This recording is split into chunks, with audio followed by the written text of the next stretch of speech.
How to block a specific channel on YouTube.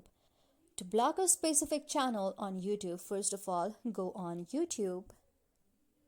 After you go on YouTube, if you want to just not see any videos that comes on your feed, then you can simply click on not interested or don't recommend this channel. When you click on this, the channel or the videos will no longer come on your feed. Also, you can go to the profile of the given channel. In the top right section, go to hide user from my channel. When you click on this and click on hide user, it will not come on your feed. You can still see the videos while searching, but the channel will not be able to comment on your videos and it will not be shown in your feed as well. The other way to do this is you can also go on Google Chrome. Going on Google Chrome, you can type channel blocker.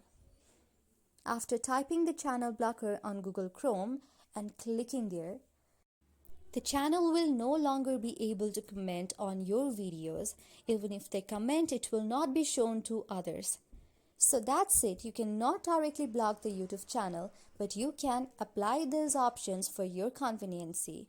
I hope you like our video. If you like our video, please do subscribe our channel.